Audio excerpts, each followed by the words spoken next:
Bingo Blitz rules. If your bingo has ads in it, That's not a bingo. if it doesn't have the coolest tournaments, mini games, and the most breathtaking design, Nope, not a bingo. if your bingo moment makes you feel so excited that you just want to burst in joy and scream out loud, bingo! Sorry, so you're playing... Bingo Blitz? Now that's a bingo. Go for a world of excitement with Bingo Blitz, the #1 free bingo game. Download Bingo Blitz and play for free. Now that's a bingo. Being a marketer's no sweat. You just have to manage dozens of channels, launch hundreds of campaigns, score thousands of leads, and okay, fine, it's a lot of sweat. Unless you have HubSpot's AI-powered marketing tools to help you do all that and more. Get started at HubSpot.com/marketers. What's up, everyone? It's Noah Daniels.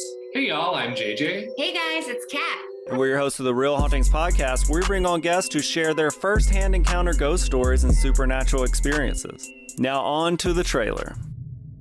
I've been warned to not tell this story, but I think because of the way it ends, it's okay to tell this story, because some people say that with certain entities, to like speak of them or talk about them or in any way like portray them as powerful will attract them to other people.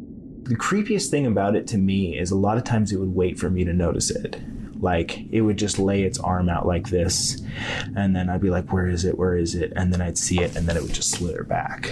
For more information on the Real Hauntings, Real Ghost Stories podcast, make sure you check out Real.fm to learn more about our podcast and many other amazing podcasts.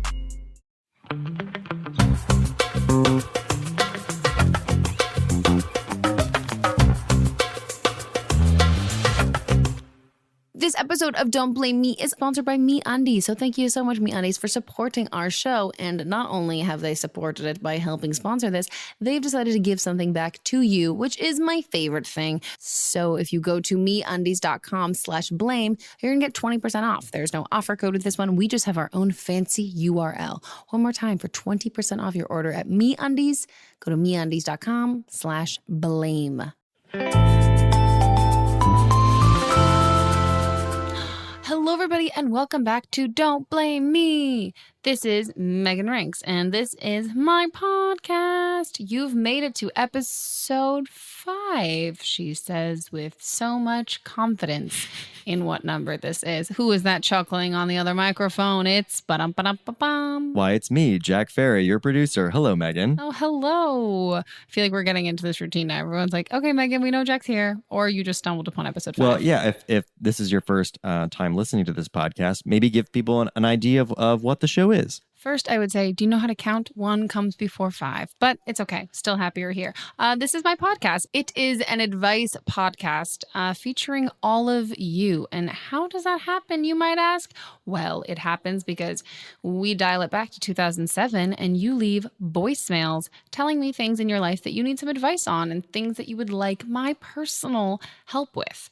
And if you haven't left a voicemail yet, you should definitely do that. Call the number. It's 310-694-0976. One more time, it's 310-694-0976.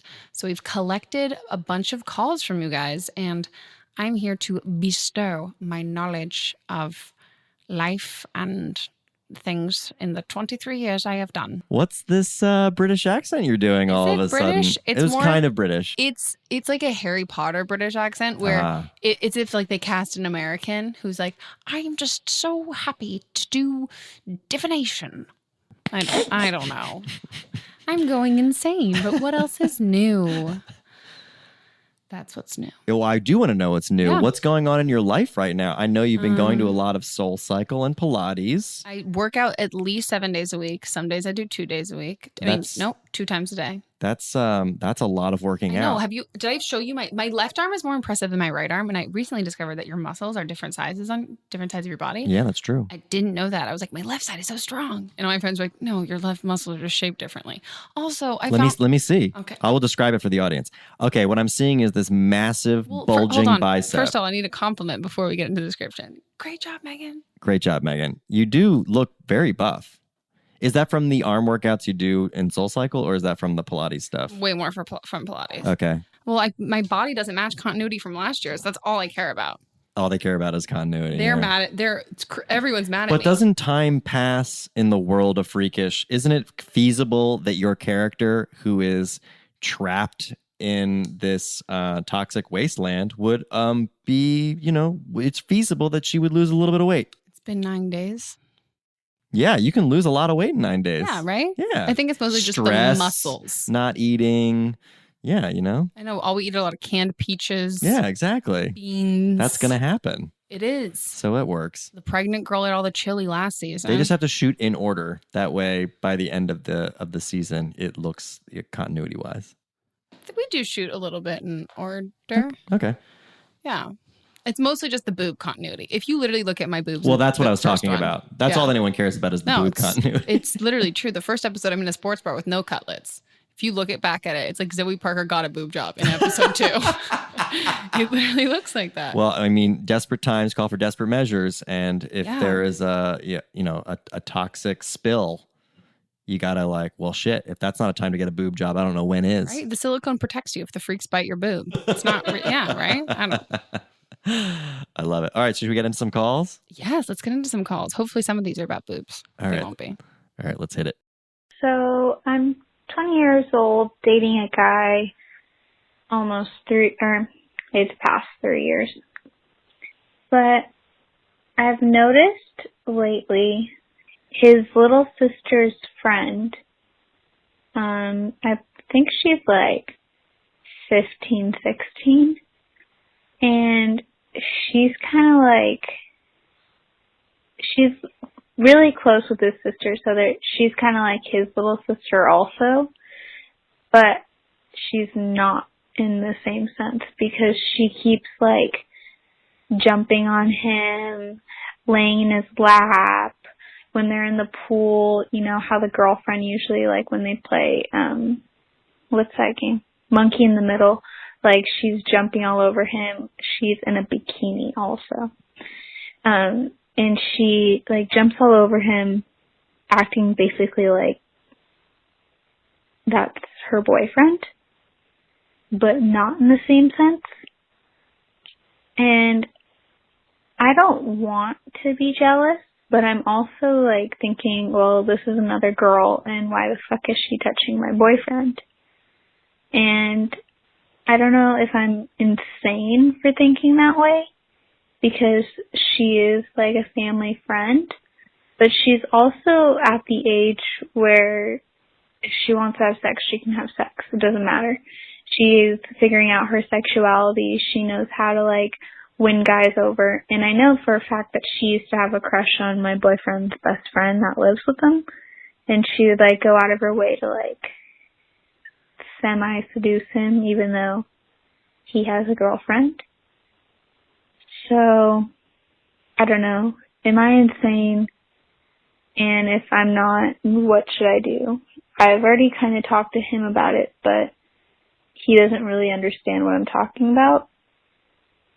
So, should I talk to her? Should I talk to his sister to talk to her friend? I don't know. Okay, this is less about a 15-year-old, 16-year-old hitting on your boyfriend and more about your boyfriend letting an underage girl hit on him. Yeah, this is way less of an issue with her than it is with him, because that's just a childhood crush. That's just something there's always your friend's older brother, he's cute and whatever, but you remember what it's like to be 15, 16. There's an innocence when it comes to that, and there's a mindset and a maturity that you don't have at that age. No offense to anyone listening to this, but I definitely thought I was way more mature at 15, 16. Now at 23, looking back on it, I'm no, I'm such a different person. So if your boyfriend's your age at 20 years old, and you can see if it's a flirtatious thing. And I think if he's shutting it, there's a way for him to shut it down in a way that makes you comfortable. But there's also, if he's not really seeing it and you're seeing this, I mean, it's more girl power kind of thing. That's gross. It's just honestly gross for your boyfriend to be okay with it and not sense it or see it. If it was an innocent kind of crush thing and she was a little bit not to be ageist or whatever, but if she was a little bit younger and if it wasn't so much physical contact, and if she was like 10 and they're wrestling or whatever, it's a little bit different. But if you're sensing a flirty kind of like sexual vibe that she's giving off that he's not automatically shutting down, he should feel really uncomfortable by that also. Like, I mean, guys are very quick to steer away from underage girls who aren't the guy. If he's like, no, I'm not underage girl, hell no, they're going to completely steer away from it and really go above and beyond to just not partake in that, because there's no really gray area. Like, it's just kind of like just a thick black line that you can't cross. And it's the same reason why, I showed Jack an Instagram picture of a girl and then I told her she was under 18. You're like, never mind. I'm like, no, not cute or whatever. Like, that's how it goes. Like, you can't. Yeah, you don't want to at all. Like you said, cross that line. So what should she do? Again, this isn't an issue with her. Like, this is nothing. Like, you need to talk to your boyfriend. And I think you need to have like a serious conversation with him and go about it not in like I'm feeling jealous and insecure because she's all over you kind of thing. Bring it up in a sense of being like, I feel really gross and creepy that there's an underage girl all over you and you're okay with it. And I understand that she's like family, but she's not.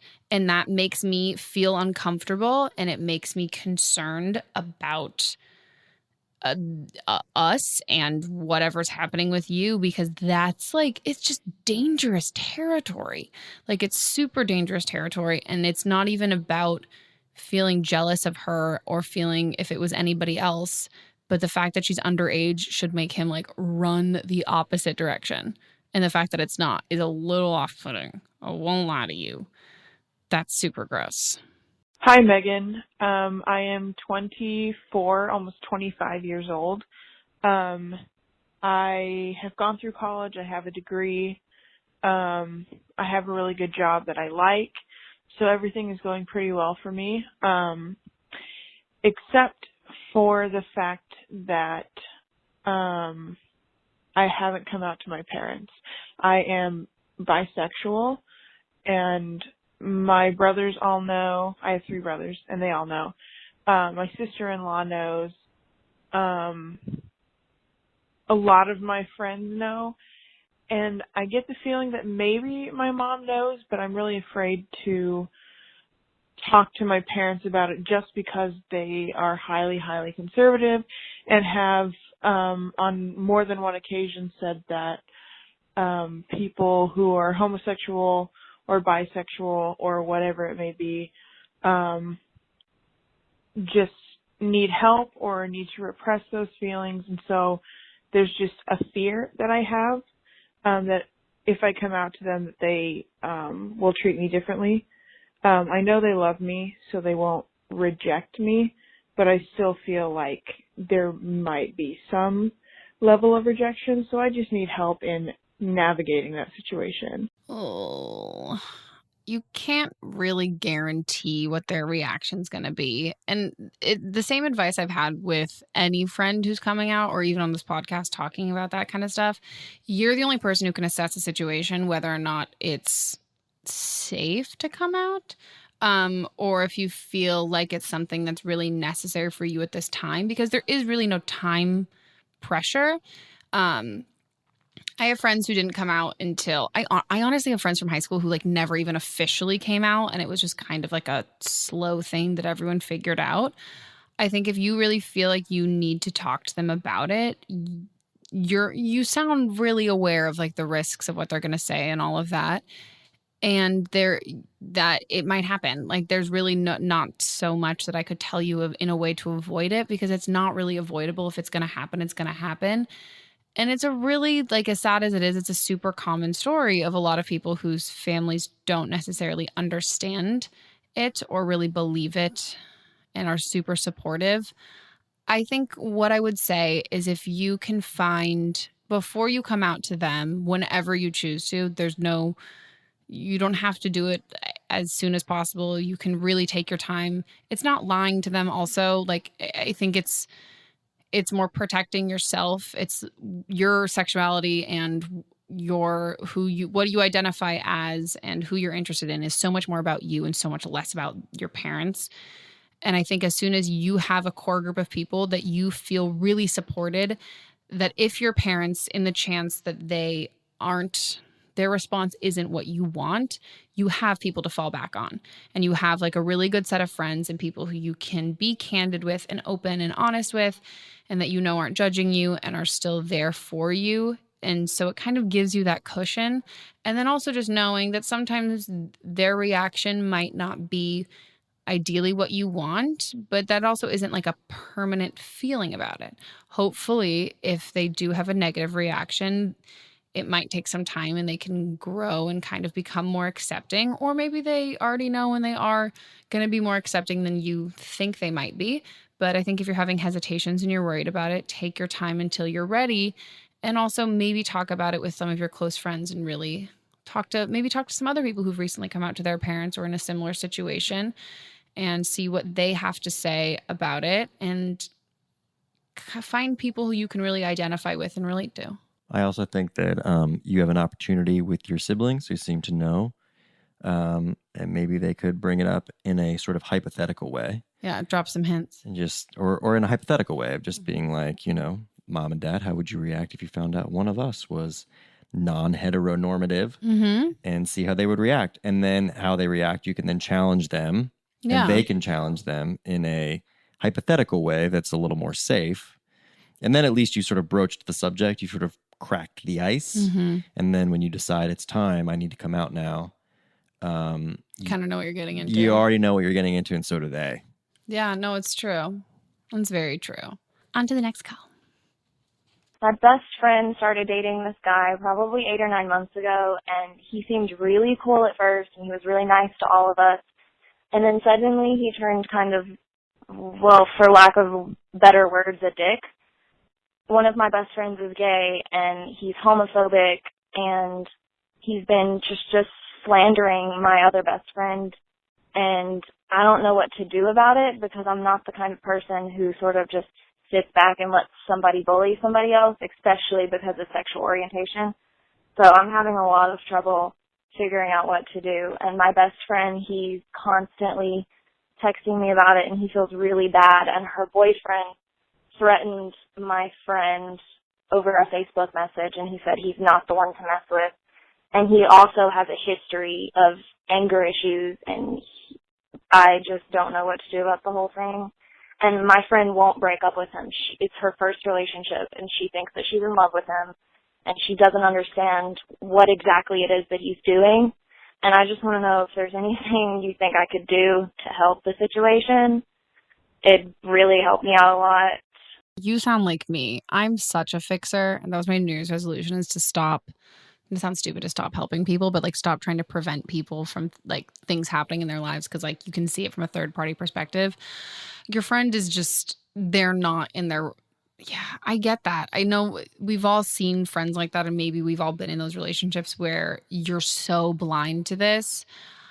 I think if you, I don't know if you have already, I mean, you've expressed it, but if you can express it one last time to your friend, how uncomfortable it makes you that he's homophobic, and you're concerned for your other friend's safety and potentially for her safety with him having a history, and you understand that it's her first year relationship, but you care about her and think she's such a great person, and you think that there's better people out there for her, and that this isn't necessarily something that you can really support. And then let her know, like, tell her, like, I understand if you are going to stay together with this person, but for the sake of me and for the sake of our other friends and all that stuff, we can't support that and really be a part of it.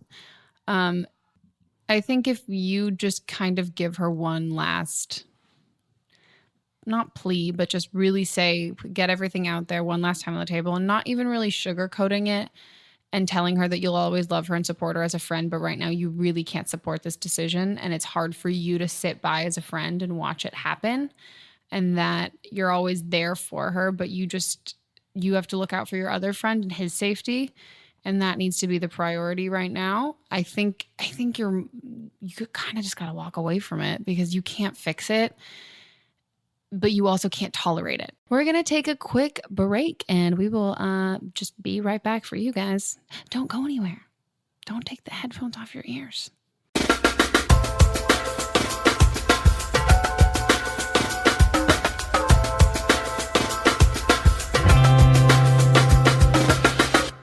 episode today is sponsored by MeUndies. So thank you so much, MeUndies, for supporting the show. It means a lot to me and my butt. And I'm sure it means a lot to all of you and your butts because they are awesome and giving you guys an offer. Yes, an offer. 20% off your order at MeUndies if you go to MeUndies.com/blame. And if you don't know what MeUndies is, get ready. I'm going to break it down for you.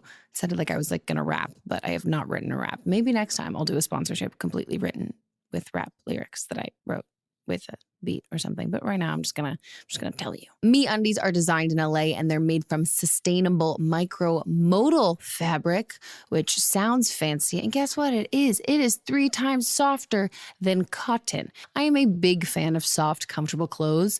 Not only do they have undies, but loungewear, which is my favorite kind of wear and thing to wear is the loungewear. I mean, I lounge in all of my wear, but I would rather lounge in loungewear specifically. These are luxurious undies and they come in different patterns, colors, limited edition styles, all of those things. So you can match it to your personality. It's like, you know how like some people get really into like socks being like quirky and fun. Your undies can be quirky and fun and you could share them with the world or just with yourself when you get ready in the morning. You're like, wow, I'm quirky and fun. And you're like, my butt is Zooey Deschanel. Hell yeah. Unless you're actually Zooey Deschanel, in which case you do have a Zooey Deschanel butt. And guess what, guys? They also offer a monthly subscription service. Yeah, this isn't like snacks. This is like I was going to say snacks for your butt, which I don't really know how that makes any sense. It is underwear delivered to your door. And guess what? I mean, if you don't really want a subscription service, it's not just a subscription service, but that's a nice bonus because you're able to save money. And it's also Christmas every day, which is how I feel about subscription services. I'm a big fan. It's like those magazine drives you had in school where you're like, wow, like I still get excited when I get magazines.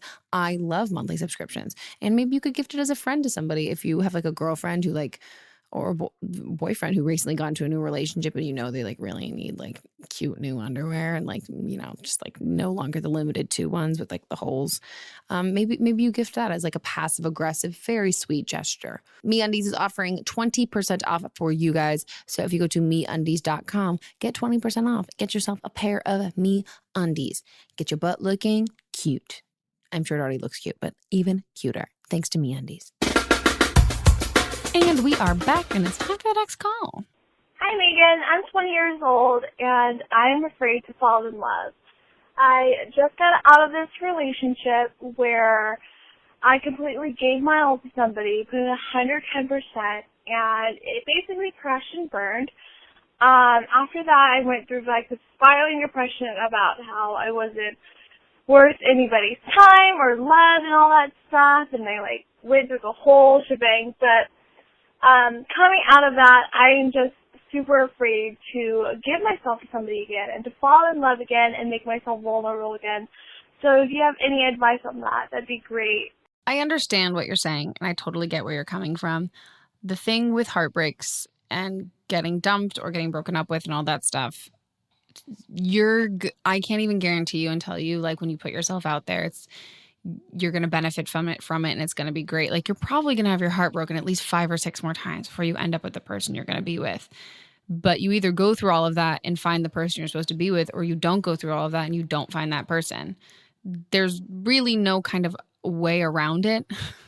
I mean, if there was, the movie industry would be very, very boring and no romantic comedies would ever have been made. Love can super, super suck. It can really suck. And everything ends until it doesn't. And I think that's just kind of the moral of it. Like, I'm definitely a huge believer in like taking breaks from dating when you're not ready. I don't necessarily think it's like, oh, I'm not ready to fall in love yet or anything like that. But you can tell when you're kind of aware of where you're at emotionally. And if you can put the time and energy into a potential relationship and dating, not necessarily jumping ahead to being like, am I ready to fall in love? Am I ready to get my heart broken? I think taking baby steps and thinking about like small goals, like, do you have the time and energy to potentially put into getting to know new people? And kind of knowing that at the end of it, there's always a chance you're going to get your heart broken, but everyone else has done that. Everyone's been there before. Like, the entire world is full of people who've gotten their heart like smashed on. All the girls from The Bachelor, they move on. And you will too. And if you write off like the rest of your life at 20 years old being like, I can't do it. Not that I'm saying you're being this dramatic. I'm making you sound like Scarlett O'Hara. But if you're like, I can't do it again, like I can't do it anymore. It's like, okay, then don't do it anymore. But like when you're 45 and you literally just sit at home all day watching Netflix, is that a better alternative? Like what's better? Like having potentially some really great, exciting people come into your life who teach you lessons and all of that stuff. And you can crash and burn, but you still have these like peaks and valleys. So you're actually having some fun, or just writing off the rest of your life at 20 years old. That seems like that. No, you have two options, and everyone gets over heartbreak. It sucks. It totally sucks. But I promise you, you're going to get your heart broken worse after this one. But you're going to get better at getting your heart broken. And hey, you might break some hearts along the way too. But you can't give up. Don't give up hope. We got time for one more call. Let's say play the call. So I am a college student, and I had a roommate who ended up moving out very early. I actually rented her the room that she lived in for a while, and she was probably the worst roommate I've ever seen in my life. I was warned that she was kind of weird, but like living with, but like this is a whole new extreme of just like screaming fights and whatever. Eventually it came to the point where I told her, like one time she complained that another roommate shared her bathroom, which she signed up for. It was a shared bathroom. And she bitched at me and yelled and whatever until she finally was like, I'm just going to move out. She moved all her stuff out. I let her do it just peacefully because I was just like, I'm done dealing with her, whatever. About a month later, she comes in to the business building where we both go to school. Like, we both are, like, in a very similar major. I walk out of my desk, she kind of smiles at me, and I was like, oh, that's kind of weird. Like, all right. And then I walk to my car to find my tire slashed. Wonder who could have done that. So I tweeted out something like, oh, I'm glad, I hope karma gets you whoever slashed my tire. And she tweets out, look, isn't it great when karma does its job though? So naturally, obviously I know it's her. I want to get revenge, and I want to see like what you think I should do, like revenge wise. Like what do you think I should do? Like I won't get caught, but still like get back at her for being literally evil. Oh my God, you're indulging the bitch side of my personality right now, and it's taking everything in me not to come up with this elaborate revenge scheme. I was like the ugly yet conniving bitch in high school. Oh my God, it was like Blair Waldorf with like a shitty nose. Oh my God, fuck. I mean, okay, I'm gonna give you two options.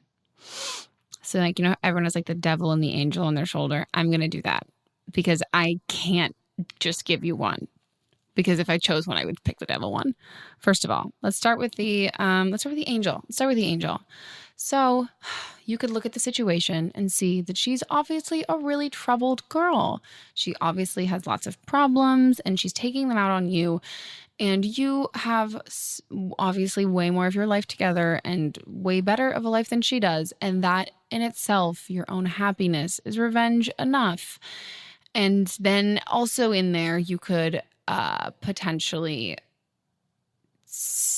have the screenshots and show them to your school. I don't think your school's going to care that much about paying for your slashed tires. That really sucks completely. But I think there's a way to like just taking the high road and knowing that she's crazy, and then also like telling everyone that she did it too. Secondly, let's play like not fully devil. You could do screenshots of your tweet, of her tweet, and your slashed tire, and tweet that out, because that sounds like some stuff that would go viral, and then people would know. Jack's shaking his head. You definitely should not do that. Can I offer you advice that you should say? I think she should get her car towed. Can we tell you what she should do? Yeah. She should take photos of the tires. Yeah. She takes screenshots of her tweet and the roommate's tweet, and she should file a police report. Oh, that... And will police do shit about Twitter? No, they won't do anything, but she started a record. And then if something happens again, and the next time they go, okay, well, now we've got more evidence because you started a file. The first time it won't do anything. Like, they probably won't even talk to the girl, but you should start a file and say, I have no evidence to prove this, but here's what I believe happened. Here's the evidence. I'm they have to investigate. A crime was committed. I don't know if it'll lead to anywhere, but then if something ever happens again, and then you could tweet, just filed a police report to the person who slashed my tires. And at the very least, you put it out in the universe that if she decides she wants to like battle you, she'd be taking on you and law enforcement at the same time. That's what she should do. That's right. What she shouldn't do is revenge, because what's going to happen then is she's just going to have this like escalating war where then like, well, now she's slashing her tires and then she's going to do something even worse back. This is why police exist, for things like this. Yeah. And it, like I said, nothing's going to happen from that initial police report, but the fact that she filed it means she started a record. And then if this person really is crazy and she starts doing more and more things, at least she's like, well, look, you started the documentation process, which is where all of this starts. And believe me, if this girl is crazy enough to keep doing stuff to you, sooner or later she's going to screw up and she's going to do something in front of a surveillance camera, and then you've got her. And then she'll get. Is there surveillance cameras at school though? There might be. That's the thing. You won't know until you file that police report, because you could complain to the school, but better than complaining to the school is having the police come to the school and say, "Show me the surveillance tapes." Yeah, no, that makes sense. Having the police get involved. I also still like the idea of then tweeting, file the police report. The other thing that scares her straight. Hopefully. The other thing too is just I had a terrible roommate one semester at school, and you're best just rid of that person, and sooner or later they will have moved on and you will have moved on, and it's best to just rid yourself of them. It sucks that this happened to you, but sometimes you just have to let crappy things go, block them on social media, and hopefully they just forget about you and decide to turn their crazy on someone else. Smart. Yeah, my college roommates who are crazy and mean are terrible. And do you interact with them at all anymore? No, and they seem to lead really boring lives. Great. So there you go. And how much do they occupy your mind at this point? Not so much, but I dropped out of college. Yeah, but that's the point. Like once they left your life, it didn't take them long for them to be gone. So believe me, I've been there. I know what it's like to be feeling the red hot rage and the thirst to enact revenge. But trust me when I say it will lead nowhere. I feel so bad for you. She sounds like a psycho bitch. But Jack's right. Okay, voice of reason. If I was your friend in real life, her house would get TP'd so fast. That was my revenge in college. Okay, guys, we have reached the time of the podcast for Producer's Corner, which is where producer and director Jack Ferry picks a question of the week that he would like. It's his own selection. Yeah, I thought it would be really fun for me to pick my favorite question of the week, and not to end on a downer. Oh, God. But I've got like a really serious call that I think is important that we play. So I really want to hear what you think about this one, Megan. Hey, how you doing? First time caller, long time listener. I'm just calling about my name is Jerry, and I'm 15 years old, and I was just curious about how do you know if you masturbate too much? And also, side question, not in any parallel, but also, how do you know if you sprain your penis? Thank you. Goodbye. And I, again, love the show. Do it. Keep doing what you're doing, girl. Oh, well, I mean, I don't have any personal experience with having a penis attached to my body. So I couldn't give you any advice on what it's like to sprain your dick. Is that a thing? Oh, Mel is nodding her head. Apparently that is a thing. I've never heard that either. I've never sprained a dick. I feel insulted. God damn. Can one sprain one's dick from excessive masturbation? I'm thinking you would sprain a dick from like, you know, those like rap videos they talk about like the things they do to girls or whatever, and you just picture, oh no, what is it? We're like spinning on a dick. What is that? Yeah. Side to side? Here's the thing. Neither one of us are doctors, so it's impossible for us to know for sure. Yeah. You can break your penis. But you can masturbate too much. You can. To answer the first question. First of all, are you chafing your penis? A. B, is it getting in the way of any sort of addiction, getting in the way of your normal day-to-day social activities. Oh, yeah, that's a good point. It is a good point. Make sure you use enough, lubrication. I don't know. I've never masturbated a penis. Right? Do you believe people can masturbate too much? And how much is too much? Yeah, I believe people can masturbate too much, but I think it's also like if you think you're masturbating too much, maybe you're masturbating too much. Like I think if it's crossing your mind, there's not really a specific threshold. If it's getting in the way of your day-to-day activities, then yeah. But I think it's also as soon as if you start to recognize that you feel like you're doing it too much, then that's too much for you. But then again, Jerry's also 15, so yeah, you're not having sex. If you're not masturbating like furiously at age 15, then you're not being 15 properly, I think. That's true. There was a girl in my preschool who used to like masturbate on couches at school, and then her mom had to come to school and to like watch her. Oh my. Yeah. Oh my. Yeah. But no, yeah, do your thing. Like enjoy you're not getting them pregnant. So I like how we're treating this obvious joke call so seriously. Hey. People have questions about masturbation. Penis. Cool, guys. Thank you so much for listening to episode 5 of Don't Blame Me. I had so much fun giving you guys advice. And if you listened to this episode and you were like, hey, Megan, these are some great questions and I've learned a lot, but I have things that I have in my life that I need your advice on, then you should leave a voicemail and call. The number is 310-694-0976. Again, 310-694-0976. We will be soliciting calls, and I'm very excited for it. I'm excited to hear what questions you guys have.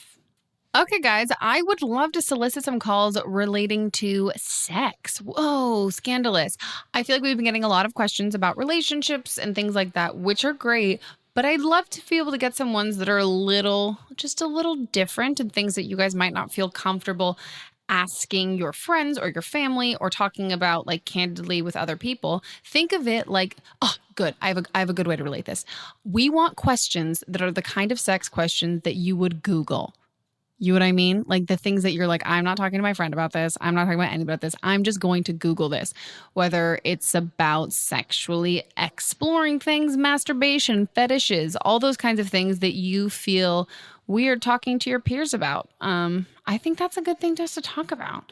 Start some conversations. And then if you want to talk to your friends about it too, they can come listen to the next episode too. And then you'll all be like, oh, we're all going to talk about sex. Whoa, crazy. So yeah, leave a voicemail with those kinds of questions. I would love that. I'm curious about your sex lives. No, I'm kidding. I mean, kind of, but it sounds creepier than it meant to be.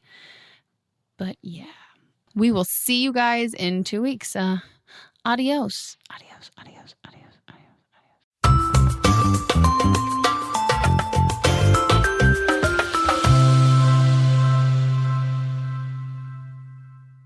Hi guys, I want to take this ad break to self-promo opportunity. Tell you to please express your love for the show in the form of words and commentary, aka we would really love if you could leave a review for the Don't Blame Me podcast on the Apple Podcast app. Really helps us out with advertisers, keeping the show afloat and keeping the show coming out for you guys. And for those of you who've asked for it every week, I mean, guys, we're just trying to get this done every 2 weeks. So the more reviews and the better it's doing, the more often we can do it and we can continue to do it. So I thought I would encourage this by reading my favorite review for the week, which is from Diana DeMonco 8. I have a hard time reading, by the way, so if I said that super wrong, I apologize. And her review says, I never listen to podcasts, but I could listen to this all day, every day, 365, 366, if you count leap year, of course. It's like hearing advice from an older sis I wish I had or a really close friend. Would rather listen to this podcast than my brain contemplating all my life choices and my future. Ugh, I love that review. Also, I completely relate. Life choices in future are not fun to listen to. Instead, listen to my podcast. And then when you do, leave a wonderful review like that because it makes me feel good going through my day. And it also helps this podcast happen. And I really like doing this. So I'd really like to continue to do this. Yay! Don't Blame Me is a production by me, produced and directed by Jack Ferry, associate producer Melissa DeMons, edited by Melissa DeMons, post-production sound by Chris Henry, and music by Giacomo Picasso and Ryan Hunter. I will see you guys in 2 weeks, and don't blame me if your life bursts into flames before then.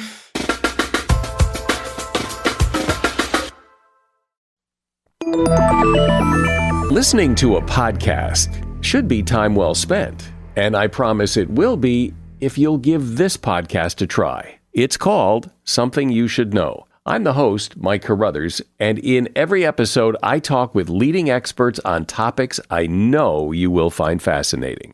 From why people can't keep secrets, what your favorite music says about you, why your pet acts in strange ways, and so much more. Something You Should Know is designed to give you information you can use in your life and give you great intel that you can share with others. I'm told it's a binge-worthy podcast. And with over 1,000 episodes, there's a lot to binge on. Something You Should Know has been ranked in the top of the Apple Podcast charts consistently for a long time. I know you're going to like this. I just need to get you to try it. Something You Should Know. It's available wherever you listen to podcasts. Hi, I'm Jennifer, a co-founder of the Go Kid Go network. At Go Kid Go, putting kids first is at the heart of every show that we produce. That's why we're so excited to introduce a brand new show to our network called The Search for the Silver Lining, a fantasy adventure series about a spirited young girl named Isla who time travels to the mythical land of Camelot.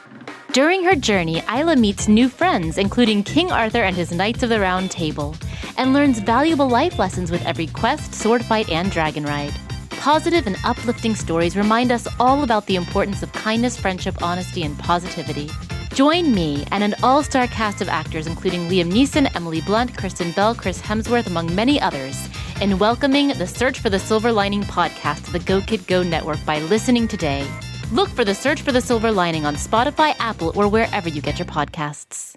Hey, are you ready for some real talk and some fantastic laughs? Join me, Megan Rinks. And me, Melissa DeMonts, for Don't Blame Me, But Am I Wrong? We're serving up 4 hilarious shows every week designed to entertain and engage and, possibly enrage you. And Don't Blame Me, we dive deep into listeners' questions, offering advice that's funny, relatable, and real. Whether you're dealing with relationship drama or you just need a friend's perspective, we've got you. Then switch gears with But Am I Wrong, which is for listeners who didn't take our advice and want to know if they are the villains in the situation. Plus, we share our hot takes on current events and present situations that we might even be wrong in our lives. Spoiler alert, we are actually quite literally never wrong. But wait, there's more. Check out See You Next Tuesday, where we reveal the juicy results from our listener polls from But Am I Wrong? And don't miss Fisting Friday, where we catch up, chat about pop culture, TV, and movies. It's the perfect way to kick off your weekend. So if you're looking for a podcast that feels like a chat with your besties, listen to Don't Blame Me, But Am I Wrong on Apple Podcasts, Spotify, or wherever you get your podcasts. New episodes every Monday, Tuesday, Thursday, and Friday.